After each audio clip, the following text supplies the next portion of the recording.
Welcome back to Off the Pitch, the podcast where we chat with individuals working within and shaping the game of soccer from off the pitch. Today's guest is Lee Cohen. Lee is currently serving as the president of USL Championship side Charleston Battery. Lee gave us a real deep dive on his career so far. He included reflecting back to his early days as an intern at the PDL, what it was like to navigate the 2020 season as the president of Tampa Bay Rowdies, and he also let us know why he doesn't like the word culture and what he looks to instill in the team members around him instead. Now, if you are a fan of soccer, sports business, or philosophical leadership, this episode is going to be the one for you. It was a true pleasure to meet and speak with someone who is showing up as his authentic self day in and day out, and I know that you're going to like this episode. So, with all of that said, let's get into it. All right, Lee, good morning. Thank you for joining us to join us on an episode of Off the Pitch with David and I. Obviously, David and I have done a bit of digging on yourself and your career and know a bit about your background, but for anyone who's not familiar at all with who you are, what you do, what you've been doing, do you mind just sharing a bit of insight into who Lee Cohen as a person is, and then sort of what your career has looked like so far? Yeah, if we can hopefully get that wrapped up in 5 minutes, I think we'll be good. Yeah, so listen, I'll kind of go back to start of, how I even got into the sports industry and, to where I am today. I, went to school, small school in St. Augustine, Florida called Flagler College.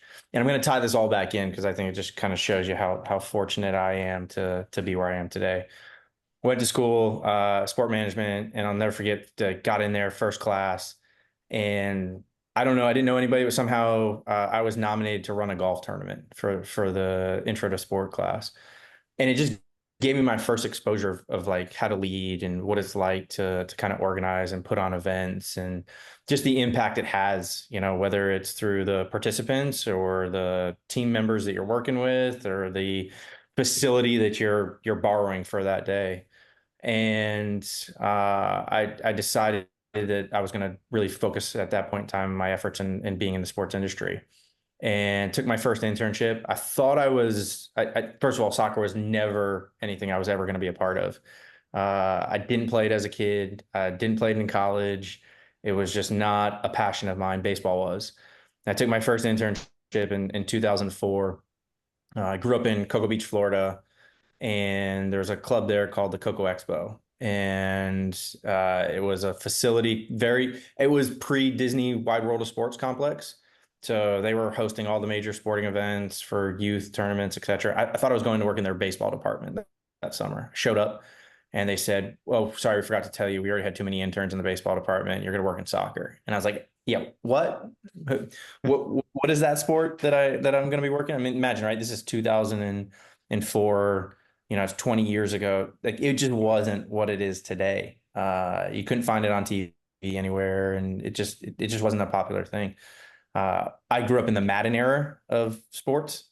FIFA wasn't as big as it is now, so that's where a lot of people grew up, watching the sport of American football. So I ended up working in the PDL. I worked with a PDL team, and like I fell in love with it. It was great. Like, we were putting on games and working through camps and clinics and all kinds of fun stuff that I'd never been exposed to before.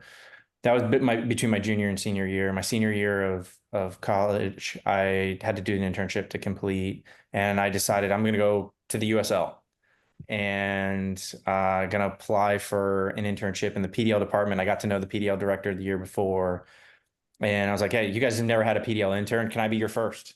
And that was 2005. Awesome summer. Really, really enjoyed it. Got exposed to a lot of different teams throughout the whole entire country. Got exposed to what the league was about, and really just the ecosystem of what soccer was really starting to develop into. You think about 2005. Major League Soccer had, I think, right around that, it was probably right there, their 10th anniversary time period. Right, they're getting that new phase. Philadelphia Union were coming in. I'll never forget the convention being there and like, oh wow, this is really cool. Like, you talk about valuations, right? Like think about what they paid and where they're at now from a valuation, but they were kind of on the start of where the new MLS development was happening. So 2006, I came on as the assistant director in January. And how old are you guys? 26. Yeah. Yeah, so 2006, right? Like you guys were too young to realize like that was the housing boom. And the guy that was running the PDL, his dad was really big in the housing industry. He can either work in the housing industry, which was going like this, or he can work in third division soccer or fourth division soccer in the country and be like that. So he left. And that was May of 2006. And I went from, so imagine summer of 05, I was an intern. January, I was assistant director. And by May, the start of this PDL season, I was the director. I never forget the gentleman who was running the USL at the time, a guy by the name of Tim Holt. Tim Holt was at San Antonio more recently as the managing partner. Tim said to me, "Wear down my rug." And I didn't understand it at that point in time, but as a leader of an organization, by the end of the year, I knew what it meant. He knew I was going to have a lot of questions as a young individual that they were going to take a risk on to be the director of a league. And he knew where my office was and he knew where his office was. And he basically said that pathway is going to be worn down by the end of the year, and you can use it. And it was just my first time of understanding what leadership really, really looked like and how to be somebody who could be inspirational and be inclusive in terms of just, I was new and I could have just been fed to the wolves and he was somebody who was there. So I was there from 2006 to 2010. And I just had this great idea that like soccer was my passion now 100%. I was never going to look at anything else, but I didn't like being on the league side. I wanted to go to the team side. And being in Tampa where the league office was, the sporting director, quote unquote, technical advisor of the USL at that time was a guy by the name of Perry Vanderbeck. And Perry was the new general manager, sporting director of the Tampa Bay Rowdies. And I jumped, right? I jumped at probably one of the most controversial times in soccer history, right? The Team Owners Association, NASL had started and they'd broken away from USL, and I was joining this startup league, and it was very informative in terms of just what was happening in 2010 to, again, I look at it. My interview at that point in time was at a place called the Village Inn, which is like a Waffle House.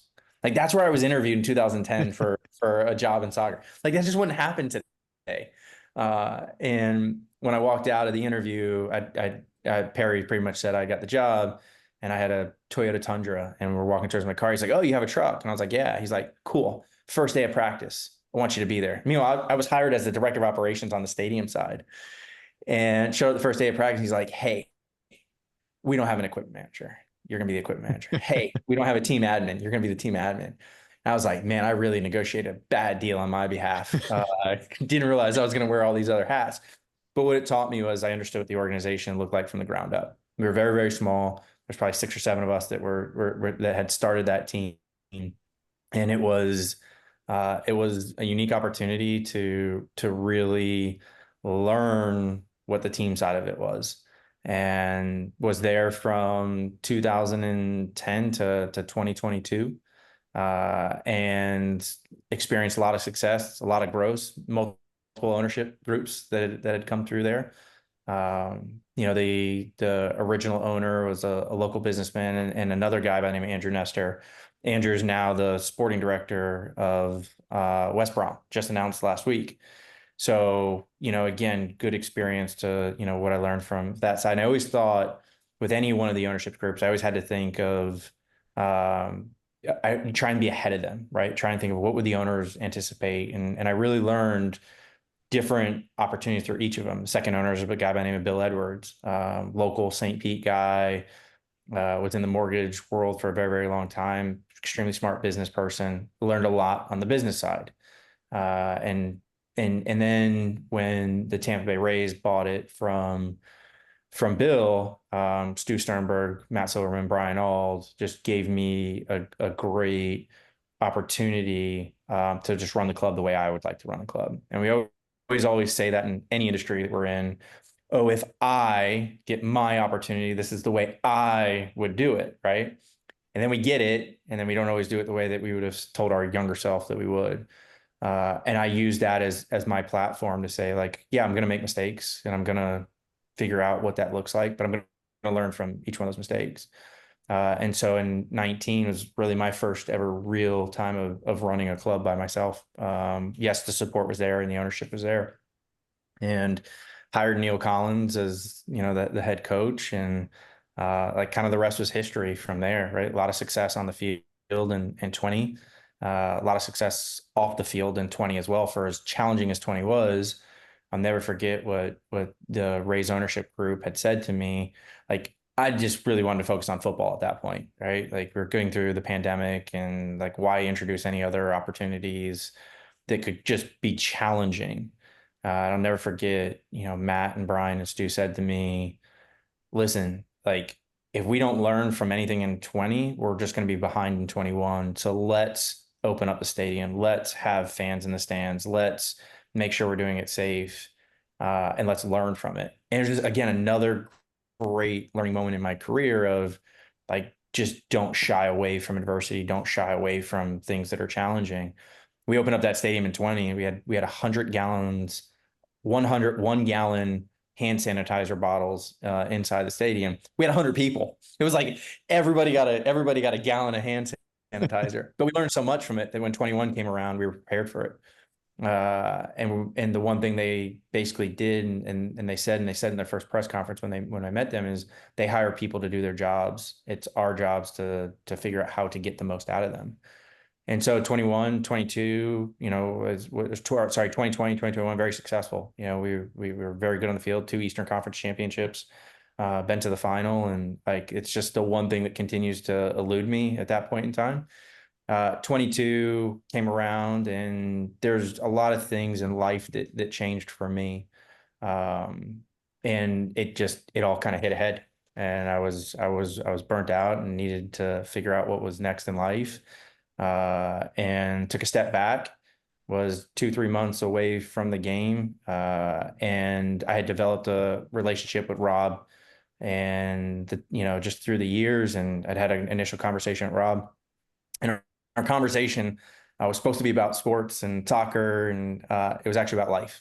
I lost my dad in 2010. He had just lost his dad in 2022.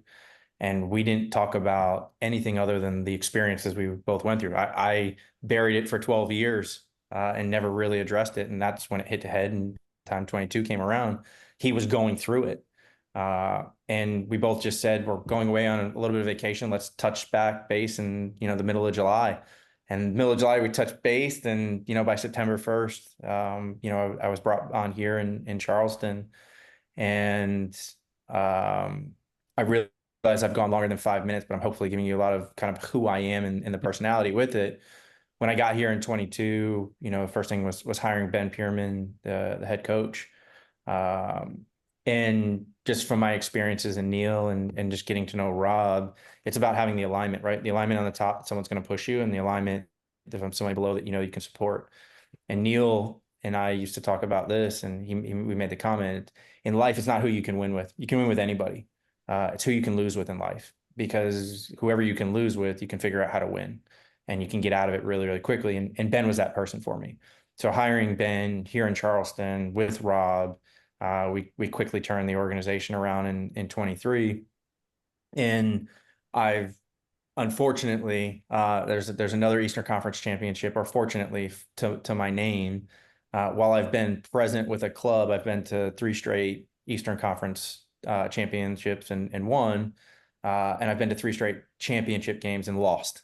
And so, as I look at, the course of my career now, going back to that first opportunity of leading that internship, or that opportunity at that golf tournament, led me to where I am today. And ironically, I've gone from Cocoa Beach, Florida, to St. Augustine, to Tampa, to Charleston. So I must be doing something right to constantly keep ending up on coastal cities in that sense. But like, I don't feel like I have a job. I can be passionate about what it is that I do every single day. I'm inspired by the individuals that I get to lead. And I'm just thoroughly lucky that I found something that I can call a love, and still sit here today and enjoy these conversations and be passionate about what it is that I do every single day. Yeah, that's amazing. Thank you for painting the picture. And Yeah. we'll unpack hopefully every piece of that puzzle right there as we get Yeah. into the call. But I want to go back to your your your quick move from intern to director, and it Yeah. seems like you've definitely just sort of leaned in to facing adversity, pretty face on, and going after the hard path. There's a classic saying of like an easy path leads to a hard life, and a hard path leads to an easy life. Yeah. I think you've definitely gone for the hard path. Yeah. But I mean, you seem suited for all of it, though, right? Like you've been able to Yeah. tackle it head on and be successful. But right at the beginning, when you were suddenly the director, what was there, that sort of imposter syndrome of how did I end up here? How did I figure this out? Or was it just you didn't have time to feel like an Yeah. imposter because you just had to get moving? Yeah. So I don't know how deep you really want to go with this. But Deep, go I'll deep. go deep. I'll go deep. I'll go deep with you guys. I faced imposter syndrome all the way till 2022. Like on a personal level, I faced it till 2022. Hmm. I thought, all the way up to this point, I didn't play the sport. I didn't know much about it. How the hell am I running a USL Championship club that is as successful as it is? Am I as talented as I could be? Am I able to succeed in another environment? What does it look like? So your question is like, it hits hard, right? I will tell you, it hits hard. And you told me that beforehand. Like we dig deep on these things. So you're doing your job really, really well. I would say, did I realize it was imposter syndrome during that time period? No, I didn't realize that, right? Because my mindset was I can outwork someone, I can be hard at what I do, I can figure these things out. I'm going to take advantage of an opportunity because, quote unquote, someone else would want this opportunity. But I wasn't really, during that time period, really, I would say, enjoying that opportunity as it continued to go through. And I put my head down and grinded in whatever capacity that looked like during that time period. You make your own luck. I'm a firm believer in that. Things happen for a reason in life. We don't know why. We don't know if we'll ever figure out why, but like they happen, and that's the path that you're supposed to be on. And uh, at that point in time, I definitely didn't realize what was going on. But I had good individuals around me. I mean that, right? Like Tim Holt was somebody that just helped me through that process to become, a leader. Listen, I'll never forget my first league meetings. I was 22, 23 years old at the time. It was a bunch of soccer executives in their 40s and 50s. Who the hell is going to listen to me at 22 or 23 years old? Get up there in front of a meeting. But what I realized was just what I think one of my strongest attributes is being curious in life and understanding who people are and understanding what makes them tick, and to really try and get beyond the surface of just what's there. And I think that's what helped me. I knew who to align with early on. I knew who to help me through any of those challenging times on the team sides, right? The teams that we were working with. And it really was beneficial for me. That's that's great. And I know you've mentioned, a bunch of names that have clearly left an impression on you. Yeah. But obviously now that you've developed into this leader and you're now, a decade into being a leader pretty much. Yeah. Um, what have been some of those attributes in your mentors, your past leaders that you've tried to embody now as a leader Yeah. yourself? Ooh. Yeah. Listen, I mean, I can run through them, and go through it. Like Tim, I told you, I think Tim's willingness to spend time in a young individual was just something different, something I hadn't experienced before. I never sit when I came for my interview. Uh, I mean, who at 22 isn't a massive sports fan and follows sports all over the world? And like, he took time out to go to lunch with an intern applicant that day. Like that was wild to me. and we talked all kinds of sports, and, it was basketball and it was baseball. And here I was the non-soccer guy that was coming into the soccer industry. Most of the soccer people in 2010, that's all they focused on, because like you had to love the sport to be in it. Like who the hell else was going to get it in that time period? And so it was unique. When I moved to Tampa, and I lived on my own, and then I lived with a close friend who also worked the office, and then he got married, and I lived, ironically, with Francisco Marcos. And for those, Francisco was just inducted into the U.S. Soccer Hall of Fame, founder of USL. Like, how weird is that? Like, I was like, but he lived in Portugal at the time, and so he would come in once a quarter, but it was great. Like, you talk about, again, another person, like you talked about, just fought through so much in life in the 80s when no one wanted to keep the sport going. He just didn't take no for an answer. And I think it's just an attribute that I learned from him, is like, just no is not an answer. Like, you're just never going to say no. You're going to figure it out. You're going to solve the problem. When I moved to the Rowdies, whether it was through with Perry and Andrew, of just the different approaches that you can take with people to get to success. Bill Edwards, and when he owned the Rowdies, like, he legitimately no was not an answer. What I would say I learned with Bill is how to manage up. I hadn't really ever experienced that. Like, how do I manage up, but how do I manage also around, right? He always had a lot of individuals that were around him through all his other industries. And so how to encourage all of them to be part of the process. So it's not just him and I, because I know he's going to get out of the meeting with me and he's going to ask them. So how do I make them feel a part of the process right from the beginning? While also at that point I had to learn is how do I manage the employees as well too, for the amount of time I was managing up. And then with the Rays, it was truly about support your staff, support your people that you're with, and really try to lean into them in the sense of, like, you've hired them, let them do their job and guide them to where it is. And then with Rob, Rob's been for me, just another mentor that's helped me develop on and off the field. How to see people, how to encourage them, how to, be pushed, which is what I needed at that point in time. And then, outside of it, my dad was a massive inspiration in my life. I mean, just somebody that, he worked day and night to do whatever it was for my brother and I to make sure that we could have the best opportunities that we ever wanted in life. And his passion and care and love for us, was just an opportunity for me to see what that was like and how to inspire my mom. I just lost my mom this year. And so, like, 42 years old and don't have either parent, but like, I've had the most of both of them. And, that was inspirational to see her day in and day out. My brother, who is somebody that owned businesses and has sold businesses, learned from him on how leadership is important. How do you hire people? How do you, get the most out of them? My wife, right? Somebody that is like my partner in crime on everything. How do I get the best version of myself, is what I used to say. It's not actually, it's like, how do I become the most authentic person that I could be moving forward?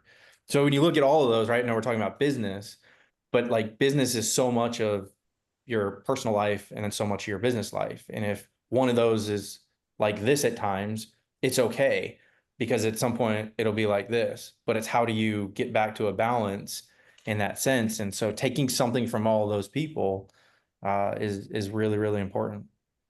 And then I'll give you Yeah. one last one. I mean, as soccer guys, like, you're probably Ted Lasso fans, or maybe you watched it, maybe you didn't. Um, but there is, like, in my office, on my wall, my favorite episode was the darts episode. And it's really how I try. You talk about a leadership. It's how you try and lead. And like, it's legitimately like, my life is be curious every single day.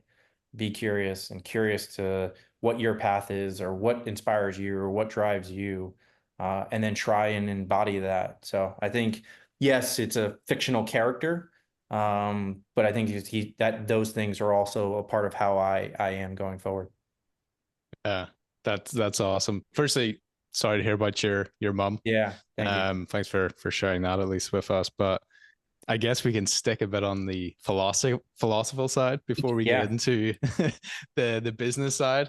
I had, and this makes total sense listening to all of that, something I had seen in a past interview of yours, which was that you don't like to use the word culture, and ooh, yeah, instead you just think about values. yeah, And that was the first time I'd ever seen someone say that when I came across it in a past interview of yours. I was wondering why, but I think yeah, you've painted a really good backstory and context into how you think yeah, as a leader, how you've had leaders above you to the thought. But yeah, what I guess the question is, what are those values that yeah. you saw coming up that you knew when you're a leader, you want your team to embody those? And I guess how has that evolved since you've actually become a leader and now you've Yeah. you've understood what it's actually like to lead teams? Yeah. Yeah, it's funny. I said that quite a bit in terms of just the culture thing. It's just something I just yes. Can you use the word? Fine, sure, right. It's a word that can be used, but I think it's a word that gets just thrown around too much in life, and I think people just say it to say it, and they don't actually live by it. For me, the values are the most important thing, right? And I think that's where it's funny. We were in Louisville this past week, or actually before we went to Louisville, there's Ben, myself, my owner, Rob sitting around. We were having a conversation about future and players and so on. And Ben's like, I know we're not allowed to use the word culture. Like it's even a thing here. Like they just like no one know, like they know just not to say it. For me, is like the values are extremely important, right? Like be a good person, and be somebody that is extremely inspirational. And how can you inspire human beings of all ages, right? And to be and I truly mean that, right, is the most authentic version of themselves. And whether that's a player on the field, so where they feel like they can be who they are, or whether that's a graphic designer that can come up with creative things, posters, jerseys, whatever it may be, to the ticket salesperson, to my young children, in terms of what it is, right? How do you inspire them to feel like they can be the most authentic and open version of themselves? And then, from there, I look at it is how are you going to be together, in whatever endeavor it is, through the good times, through the bad times, through the unhealthy times, and then through the easy times. That's being the easy times are through that. I am also one like positive mindset. It's always been something of my nature. I'm not somebody that is like I'm not in the whole like glass half full or glass half empty. I think that's just a bad way to look at things. I'm always like the sun is out, right? Like we're fortunate to be on this side of the dirt. And so it's like live every opportunity you have to the fullest with no regrets, because you don't get to change tomorrow, and that's okay. Tomorrow can't change, but you can change today, and you can change, or sorry, yesterday. You don't get to change what happened yesterday, but you have the ability to impact today. Be a good person, day in and day out. Be someone who's like seriously curious, in terms of what that looks like. And you really have to do that on the sporting side. It's very easy to have expectations continue to go up, and not understand maybe how they're impacting people, whether that's on the business side or the sporting side. The sporting side is just more in the limelight. If someone X player is having a bad game, is he having a bad game because there's something going on in his family, or is there something going on in his personal life? Instead of automatically assuming they're shit today and they don't care, which sorry, I don't know if I was allowed to say that on the You're broadcast. good. You're allowed. Um, like just ask the question first. Don't make assumptions because you don't know what's going on.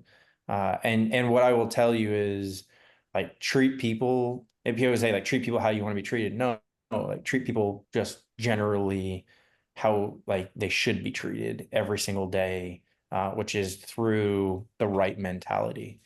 And the big thing is like surround yourself with like-minded individuals. I think it's extremely important to be around people that have the same values or expectations or desires that you have. Because not only will they bring more out of you, you'll bring more out of them on a regular basis. Uh, Everybody can reach their maximum potential. It's just how do you unlock it, and how do you? Use the word inspire. It's actually a very, very big word for me right now, and I think that's like, I want to inspire. My legacy. Like, at the end of the day, we're our own judges. Like, no offense to anybody else. Like, they could say, like, Lee, you should have been the president of X, or you should have been that successful. At the end of the day, I'm my own judge, right? This is how you get past that imposter syndrome. And it's how do you look back at who you've inspired? And if they say one thing is like, that's what you want to be known as, and like, that's what I want my legacy to be, right? Is that I could inspire individuals to be the most authentic version, and bring the best out of them every single day. Last year, I gave everybody a wine bottle, and the wine bottle was engraved. I'll grab it real quick, see if we can see it. Sits right here. Let's see if we can. So it says, I'll take that off real quick. It says, I believe. It's basically from Ted Lasso. So, I believe in hope. I believe in believe. And I was just that mindset of, I want everybody to believe in something and believe for it. And that's just truly right. Like, you talk about value, like, you can say the word culture, but do you know what your culture is? And it's okay. Culture changes, right? But like, your values always should continue to develop as well too. Thank you for sharing that different perspective on things, because we've asked the culture question probably to most people we've had on, especially those that are presidents or CEOs or, C-suite in the MLS that we've had. But you're the first to sort of have that perspective on it, and I think it makes a lot of sense. and even the glass, and I think it's aligned with everything else that you seem to embody, right? The not enjoying the half glass, or the glass half full or half empty sort of idea, which I also don't like at all. So that's awesome to hear. And I've heard sorry, go ahead. I was just going to mention this is like when you're walking down the hallway, exactly, right, like, who goes around which way, left or right. I was just going to throw in there the curiosity piece. We've heard that maybe once or twice, but I heard it very recently. Larry Friedman from LAFC talking about that is sort of the main thing he looks for is anyone that he's looking to promote or bring up. It's sort of based on their level of curiosity. Because if you want to know what else there is, those are the people he wants to find. So I can definitely see how being curious has helped you navigate and move around in your career. Definitely. Yeah, no, it definitely has. And I think I was going to say too, I'm just also a believer of being in the present, in the sense of, like, people ask, like, what are you going to be? What do you see yourself in 1, 5, 10 years? I think it's such a hard question. We change daily as individuals, and I think being present in the moment will help you lead to whatever's there. Again, kind of in line with being curious, right? Like, focus on what you have right now. Definitely.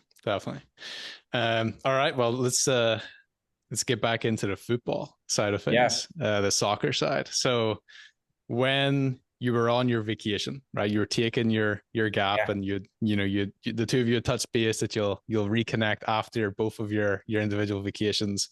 What did that initial conversation look like that wanted you to get back in to, pretty much the same role at a new club, that the role that had burned you out, you had the imposter syndrome without recognizing it was imposter syndrome. What about those conversations in the early days about Charleston Battery wanted you to get back into the arena? I felt like it was a project. So I think just naturally, I feel like I'm a builder. And so it was a project that you could come in and build. While the club has been around for 30 something, years, or 40 something years, at that point in time, 30 something, sorry. For me, it was this unique opportunity. It's coming from the Rowdies, understanding history, understanding what a brand that had been around for many, many years, what it meant. And so I just felt like this was unique because I can kind of take some of the skill sets that I learned in the history and the passion of bringing the former players back around and making them feel like they're a part of the club, which was super, super unique here. Charleston's an awesome market, right? Like that was something that was super attractive to me. The opportunity to work with someone like Rob and their family in terms of just pushing me to get the most out of what I was capable of and getting me out of my comfort zone was going to be really, really important for my business development. And then, as weird as this sounds, just on the football side, I felt like it was just a blank canvas. I felt like, we could come and bring in a coach that we thought was going to fit in alignment with both Rob and I's vision. The roster had a lot of opportunity to be improved upon in terms of there wasn't many contracts that were long term. So I knew we could come in and kind of put our stamp on it pretty early. And so I think, just those initial conversations with Ben, I mean, I'll never forget, like we were supposed to be on the phone for an hour. We were on the phone for 3, and I don't think we talked football once. Not once. I didn't care. I didn't care what his tactics were. I didn't care what his outlook was on how the style of play is. It didn't matter to me. I wanted to know how he was going to recruit. I want to know how him and I were going to work together. And again, I go back to it. I want to know how, if we lost, how were the both of us going to work our way out of those things? And could I lose with this individual? And I think same thing with Rod, right? Could I lose with the owner of this club and know that we would find the strategic path to success? And so it was fun, right? Like it was like we got in November and like we had a very little from a roster standpoint. And uh, I think Ben and I both, right, wanted to see what we could do if we got out of the zones that we'd been in that were successful. Ben was successful in Memphis, coach of the year that year. I was successful in Tampa. That team in 22 still went to an Eastern Conference final, right? So, it's like, what could we do? And maybe both of us had a little bit of imposter, like, could we do this somewhere else? And so, when we built that and we put it together, we spent a lot of time together. We still spend a lot of time together. We still talk multiple hours a day. And so I think the uniqueness of it is that we both know what we're good at. We both know where we can improve upon. We know what Rob can bring out of us, and we know what the ownership group can do to support us. And there's just a lot of alignment. There's a lot of alignment from top to bottom, from the ownership group to the grounds crew. And you put all those things together. Like, this is the thing I say, like, you have to answer a question here in this organization. Is it going to bring us to break even or profitability, or is it going to help us win football games? If the answer is no to either one of those, we're not getting it. I don't care if it's a piece of paper. So I think when we had that vision, when we came in, it's like, what's going to help us win football games? Let's get it. Let's make sure we're getting it done. Is this player going to help us off the field? Is this player going to help us on the field? Is this the right person for the locker room? Yeah, it's a lot of things. Did it happen extremely fast? If I sat here and was like, no, I expected that'd just be a lie. But did we put the things in, and did we set ourselves up for the right opportunity to be in that final game? Yeah, without a doubt. And the hard work and the processes that were put in place got us there. Yeah, that was actually kind of one of my things I wanted to ask about, was obviously with your first season joining the club being so successful after kind of Charleston not having the greatest season in 2021. Yeah. What were some of the things that you guys implemented when you first came in to turn it around? And then also, obviously, your second season is also in the middle of a great season going on right now. Yeah. And what are the things that you guys have carried on with, and then that you're doing differently now to make it even better than last season? Yeah. I mean, it's simple cliche things, right? Like everyone wants to jump to the end of the queue and they want to get to that last minute, right? Whether it's you going on a trip, right? Like you're going to go from Charleston to Atlanta. All you're thinking about is, how do I get to Atlanta? not thinking about what's my first thing I need to do this morning before I walk out of the house. It's the same thing we did, right? We're not going to even talk about anything other than let's play relevant football in October. That's not let's make the playoffs. That's not let's host a home playoff game. That's not let's get to the Eastern Conference final. Like, let's legitimately just be relevant in the month of October. And that was our first kind of goal. And it was, I would say, uh, March 1st when we're getting there, like, yeah, we think we can be relevant in October. We think we've put together a roster that is competitive enough. We think we can be fighting somewhere between, that 6, 7, 8, 9 kind of area. Again, just because there's a lot of new faces. The one thing that we did in Tampa, there's a lot of continuity. Roster didn't change over much. It was constantly the same thing. We learned that from Louisville in 2019 when we lost. Like, why is Louisville so successful? Same players every year, in and out, maybe one or two more. And so we just didn't know what we would do. But like Ben had the processes. It's not like we're not going to look at the next game. We're going to, after this game, we're going to focus on this game. And when that game's done and dusted, we move on to the next one. And Ben is really a process person. And so we were able to have the early success. And it wasn't like, okay, we're going to go now host a home playoff game. It's like, no, we're gonna make sure we're in the playoffs now. Now we know we're gonna be playing relevant games in October. Let's play relevant games now in November. And then as the season started to progress, it was like, okay, how do we make some player additions to maybe get us over the line? And then how do we continue to formulate the best opportunities for us to be now hosting a home playoff game? And then we got into that window. And then, I'll call it the last month was like, let's just get our minds right for November. And let's figure out I'm not going to give every little secret and on how we go about things. But what I would say is we going into the playoffs, we connected on the human side with each one of these individuals. And it wasn't about football anymore. It was about the journey that they had been on and the sacrifices they made from being away from their families. And we were able to bring a little something to each and every one of those players prior to that first playoff game that was completely unexpected. And when you do that, I think you inspire. And those guys went out there because I think they felt a little bit more than they were just soccer players at this club. They felt like they were human beings at this club. Yeah, that's awesome. Especially when you're so focused on having success on the field, and that brings success to the organization as a whole, which is a huge aspect of the sport. But kind of going back to something you said a little bit earlier was obviously the team has such a rich history. I think it's the longest continuously operating club in the country. It is. And I know also that with the team leaving its historical home for so many years and having such a rich history, what are you guys doing now to kind of pay homage to that and then also to live up to that rich history? Because it's not just that the club has existed so long and operated for so long, but it's been a really strong organization, a strong team. Yeah. Yeah. So it's funny, right? Because not only do you have, I didn't even answer the second part of your question, which is the expectation. And we'll tie that into the expectation of the formers. Yeah, I mean, in 22, back into 21, 22, there's this expectation from the formers, right? They had won 4 championships over their time period. Like, we better be good every single year. Like, that's just what the expectation is.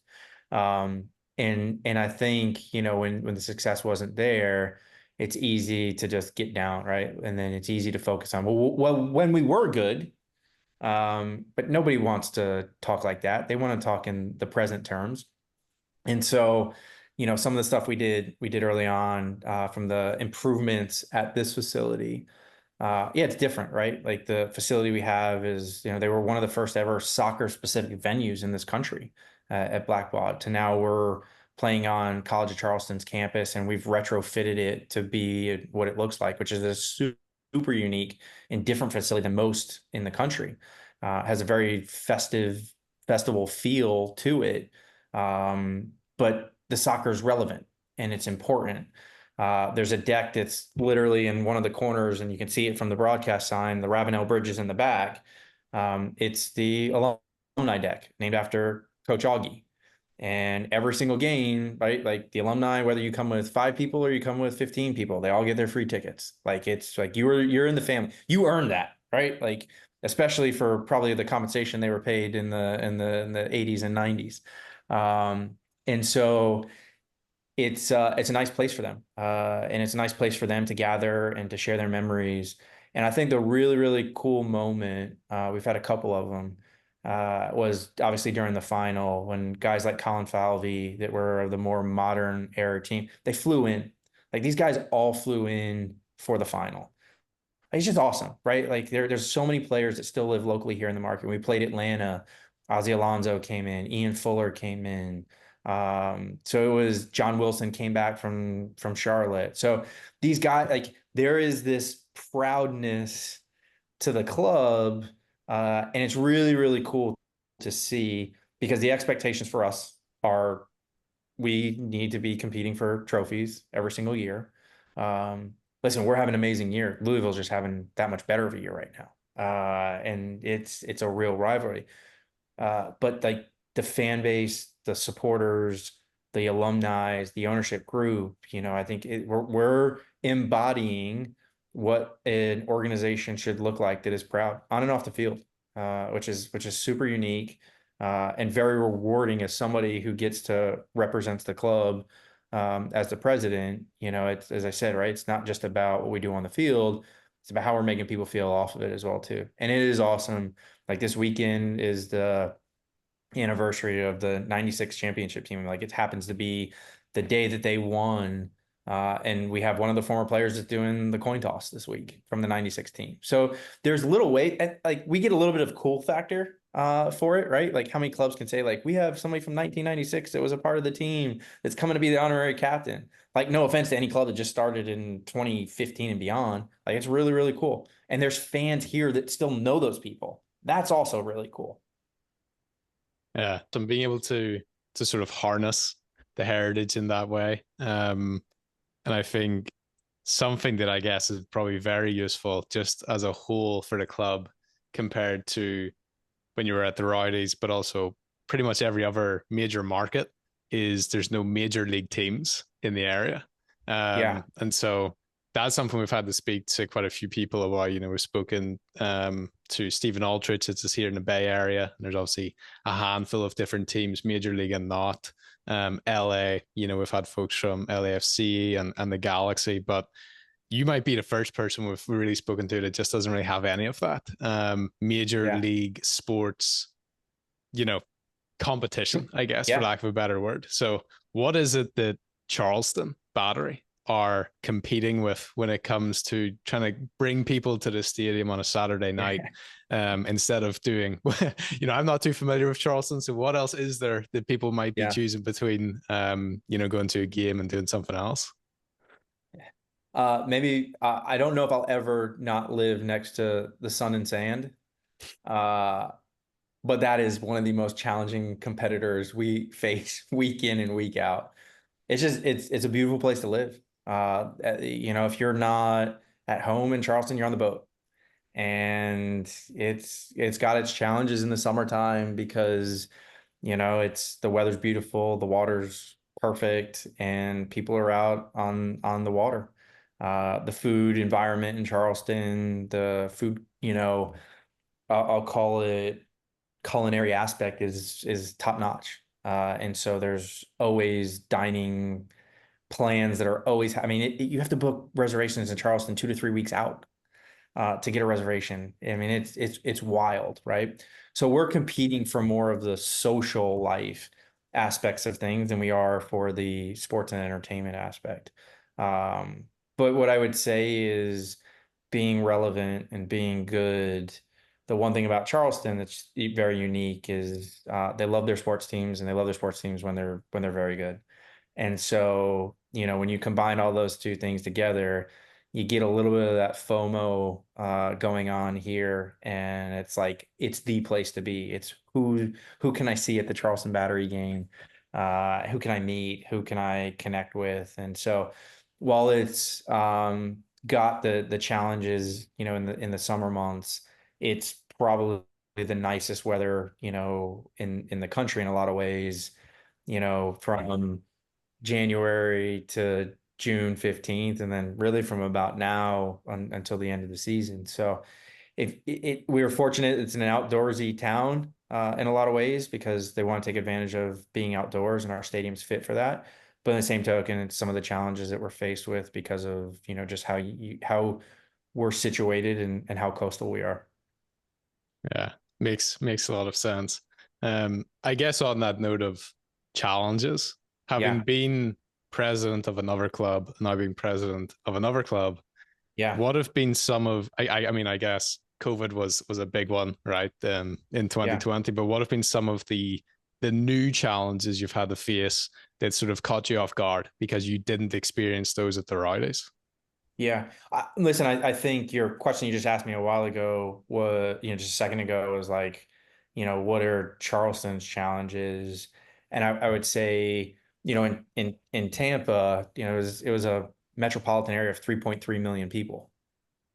Charleston's like 850. So the challenges is, right, like not only am I competing with the environment that we have, I'm also competing with the environment with less amount of people. And so I think that's been a challenge, just from the standpoint of is how do we become top of mind for the local consumer that maybe went to Blackballed Stadium and hasn't been out yet to Patriots Point, or maybe saw us in 2021 or 2022 when the team wasn't that great and they're not following thoroughly sports, but like they like it. So their perception is like it was okay.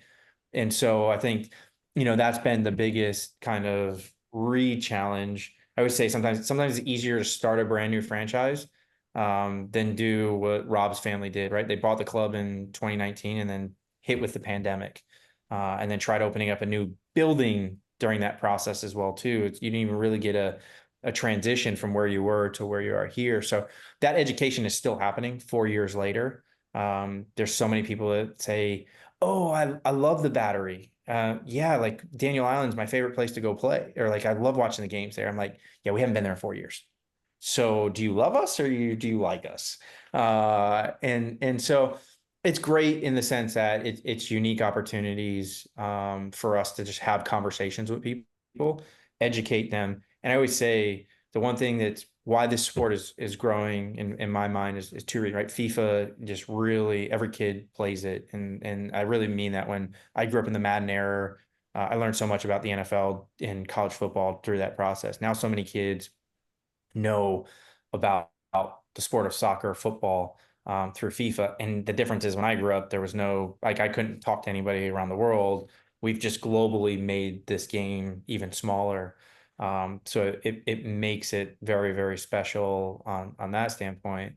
But it's also to, for us, it's just that constant opportunity to just what I say is locally be diverse and bring people together. There's nothing like it, right? And there's nothing like the opportunity to have. I think we have like 11 different flags represented inside our stadium from the diversity of players that we have, the diversity of fans. Like it's truly, like we all talk about melting pots. This sport is truly a melting pot of people on the field and off the field, and it just makes the game grow that much more and that much quicker. Definitely. I think that's the beauty of this sport versus the others, right? Is how many Yeah, internationals come to play it, how many people that are born in the country but have international or foreign parents. yeah, That for pretty much every other country other than cricket in India, soccer and football is the sport. it's amazing. So it's been awesome. Even I came to the country obviously in 2017 through the game. Like I came and played college soccer from Northern Ireland.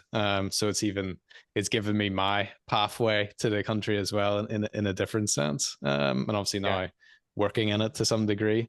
But yeah, one thing I would love to ask you about, especially given your sort of perspective on living in the present day, and yeah, not getting too wound up about what their future looks like, and control what you can control right right. now, and the Yeah, pieces will fall into place. But we're obviously coming into a huge decade for the sport. It's already been growing. But the next 5 years with everything that's coming is going to be so hopefully monumental and trajectory wise, but then how that gets harnessed and the legacy that moves on for the next 5 years after. So I'm curious to ask you, I think when a lot of people think about that and the knock-on effect it will have on the sport with the World Cup coming, even the Olympics when it comes, hopefully the Women's World Cup and everything else that's coming, most people start to think about how that's going to benefit MLS, right? You think about, hopefully with Messi being here now and all of this coming, more players will come earlier in their prime. But I think a lot of people sort of cast the other leagues off to the side. They cast USL to the side. They just think about MLS. What do you hope I guess the US soccer landscape to look like, but especially on the USL side, what do you hope it will look like, 5 or 10 years from now? Yeah. So I'll go back really quick and I'll ask you a question. How many guys were doing what you were doing 5 years ago? Yeah, good question. How many guys were doing what you're doing 10 years ago, right? Yeah. And so you asked the question of, like, what do we think the U.S. soccer landscape can look like? And I think we too much hedge on the U.S. men's national team for that expectation. And we focus too much on, well, we need the U.S. men's national team to win a World Cup. And we need to be in the finals. And we need, right? The keywords we need. Like, it's actually the opposite way around. I think the opportunity that we have now in front of us, because the World Cup is coming here, the Club World Cup is coming here next year, is like, we're talking about the game at all levels, right? You guys ultimately are going to drive how this game grows. We've been around forever. The second division soccer has been around forever, but how you guys talk about second division soccer, how you get people interested in second division soccer, how you inspire people to think beyond Major League Soccer or the Premier League or Messi or Ronaldo or wherever they're playing is going to be how this game grows. And so, yes, right? Like you talk about what's my role in all that. My role is to make sure that when someone sends me a message on LinkedIn that I don't regularly check, that when I do check it, I respond and I take the time to give you insight, because not only are we educating you, right? We're going to hopefully educate everyone else that watches this. And if they go back and they watch it in 5 years, obviously you saw stuff that I said in culture in the past, right? So you're doing your homework or it's being broadcast in other places. We're inspiring more people to be stewards of the sport of soccer. And as they become stewards of the sport of soccer, they become passionate about the other opportunities that exist. They now go, oh, the Charleston Battery had a player by the name of Fidel Barajas who got transferred to RSL, who got transferred to Chivas. Oh, where did he, or I see Fidel's in Chivas. Where did he play? Oh, he played in RSL and he played in the Charleston Battery. Oh, who did Charleston Battery had in their history? Wow, they've been around for 30 plus years. Wow, they had a first time. So I think, to me, I actually go the opposite direction. It's less about what I'm doing and what US soccer is doing on the field. And it's going to be more about what you guys are doing on a regular basis, what the fan bases are doing, because I can only scream from the mountaintops as loud as I can possibly scream. If nobody's going to listen, it doesn't matter. But if you guys actually start to continue to do what you're doing, and now that's why I asked the question at the very beginning of what you asked me, how many people were doing this 5 years ago? How many people were doing this 10 years ago? And while, yes, you want your platform to be the largest one in the world, you've got to start somewhere. And at some point in time, somebody's going to watch this and they're going to see what the two of you are doing. And they're going to go, I want to do that too. And they're going to say, where did you get your inspiration from? They're not going to say, I got it from ESPN FC. They're going to say that I got it from X, Y, and Z, whoever I saw in an interview that I saw. And that is an opportunity that I get to do what I'm passionate about, right? Your passion is to talk about the sport and to give insight and provide that attention. Without you, it doesn't matter who we are and what we try to do. Yes, we're going to be here, but we need you guys to be talking about it. It is great that everyone wants to talk about how bad or good the U.S. men's national team is. It doesn't matter, right? Like, it's at least people talking about it. And that's where I think if this is going to grow, It is going to have to be done at the local level through individuals like yourself that are passionate about the sport and that are doing it for very little monetary benefit because you want to take advantage of talking about something that is extremely exciting. And in 10 years from now, the attention will be there because someone will say, look at USL. And the more player transactions that happen, obviously, right, that leads into it. But I think the more people that are listening to what we are as a league, the better we are for it. There's that inspiration, David, that he's known for. You feel inspired? Yes. Seriously though, right? Like Yeah. you guys are the reason. I mean that. I always say, you know, one of the interviews I've done in the past, like we do this if we're doing it right for two reasons. We're doing it for the fans, or sorry, the players, right? We're doing it for the players to provide them an opportunity to grow their professional careers. And then legitimately, we're doing it for the people on Reddit that want to destroy us after you lose your first game and you haven't lost in 20 games. They hate you. They hate you. That makes no sense. But that's what you're doing it for, right? You're doing it for people to talk about it. Definitely. I mean, that's a fantastic point that, you know, I guess the any press is good press sort of idea, right? That if anyone's talking about the game, that's better than not talking about the game, even Correct. if they're, you know, shitting on the current head coach of the national team and how bad they're doing, and now the hopes of getting a good one in and what that'll lead to. At least someone's talking about it. So Exactly. that's a great point. All right. Well, I know we're sort of coming up on time. One thing we've been doing is sort of finishing with, I mean, I always preface it that they're quick fire questions. Doesn't have to be quick answers. You know, they're sort of poised to be quicker, but if it's not a, you know, 1 or 2 sentence answer, that's totally fine. But we have a few for you. So I'd kind of asked it to you, and that's why I wanted to get some context and idea earlier. When it's not a Battery game day weekend in Charleston, how are you spending your weekend when you don't need to worry about being at the stadium or traveling or watching an away game? How are you spending your time? So typically that's what, the month of December and half of January.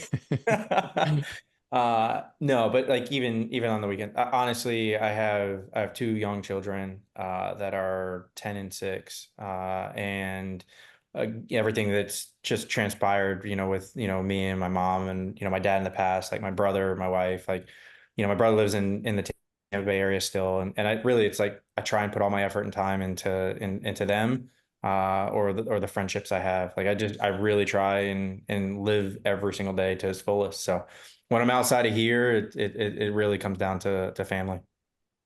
Great. That's awesome. And that is that sort of pendulum balance you were mentioning earlier. That's been pretty spot on with what we've heard from a lot of people, right? It's if it's not spent at the stadium, it's spent with the family because you have to sacrifice a lot of time with them ultimately.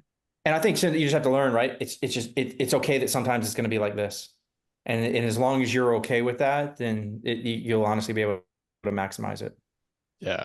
I think a mindset that a lot of people have spoken about is thinking about life like as the seasons, right? The same way you think about a sport as being seasons, and you're in season, you're off season, you're in pre-season. Life is pretty similar, right? When you're trying to balance all of that. It is. It's a great point. Next one is when you look back, obviously you're in the middle of your career and it's clear that there's going to be so many good things ahead for you. But when you spend some time thinking back, what is one moment in particular that you're most personally proud of yourself for in your career? Wow.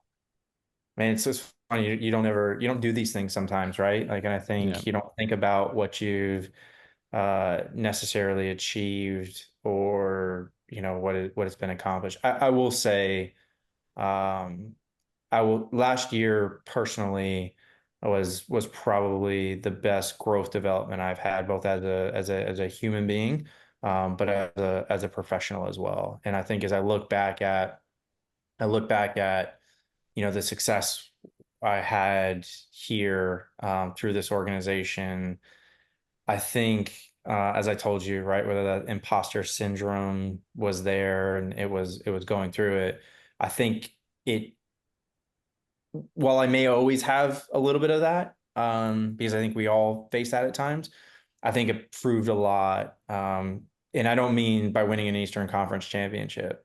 I mean by going to another place and reestablishing what success in an organization can look like. We're reestablishing what success in a family unit can look like.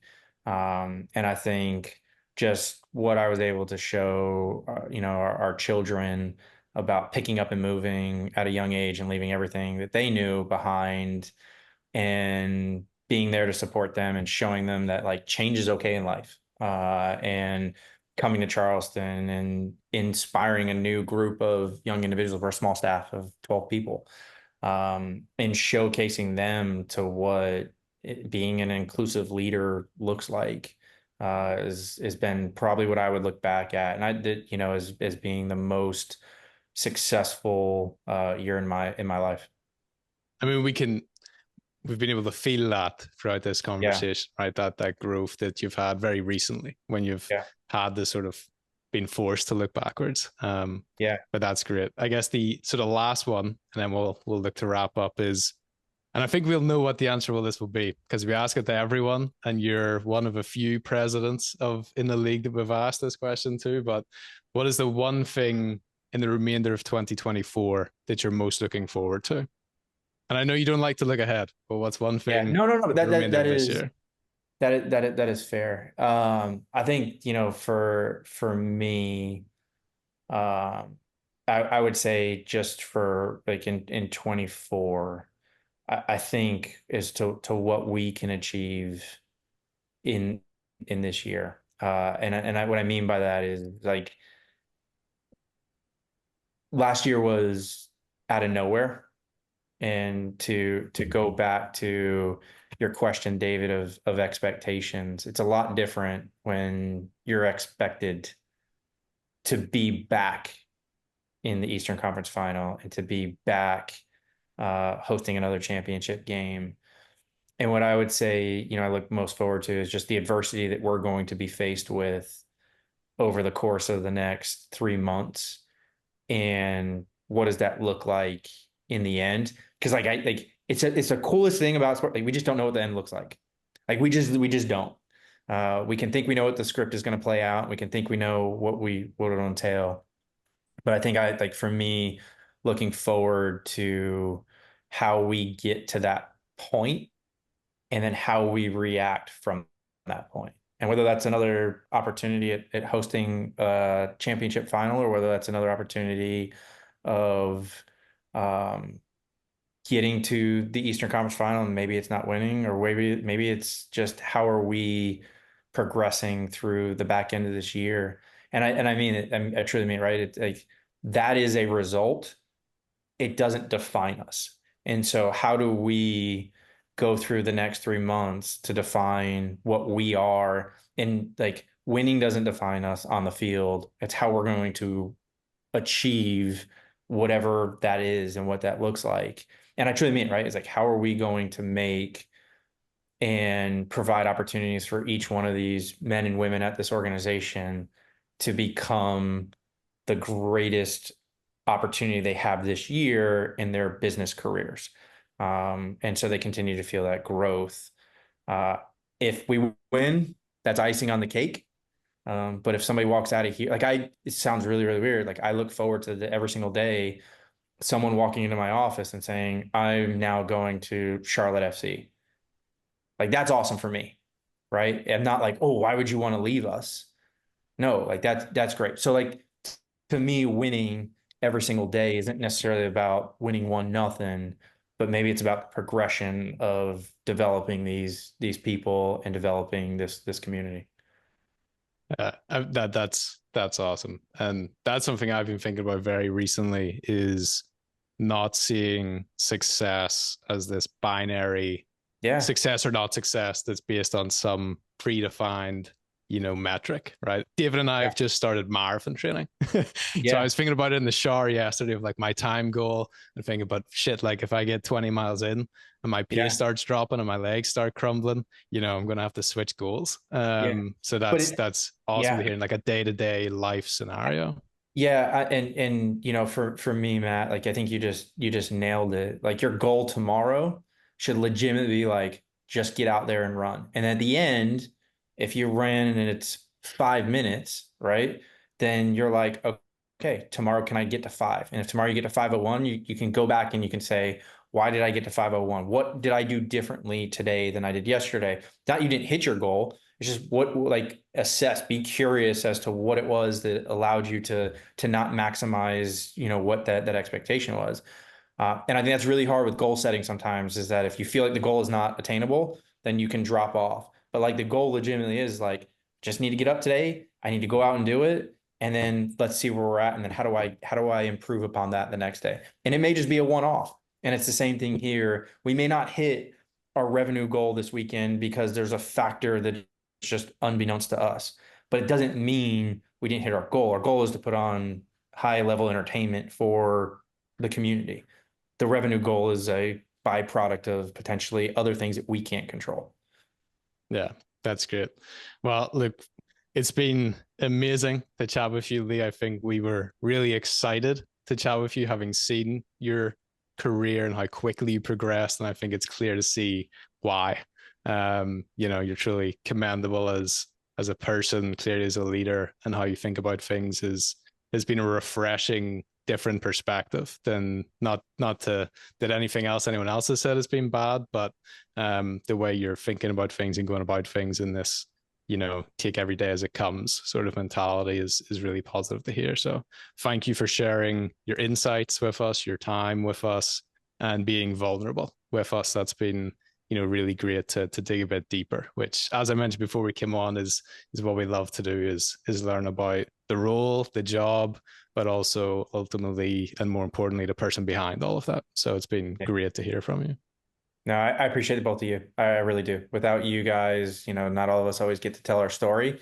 But I think, for the future of the support of the growth, it's imperative that you guys do what you do, and just don't take no on a LinkedIn message as the end. So continue to be persistent and push on. Excellent. Thank you, Lee. Appreciate it. Thanks, Lee. It was awesome. Thanks for watching this episode of Off the Pitch. Don't forget to drop a follow or subscribe on the podcast platform you're listening from. That helps us bring stories like these to your ears each and every week. And if you have a minute, leave a review as well, as that helps us grow the Off the Pitch community and bring even more exciting guests on. See you in the next one.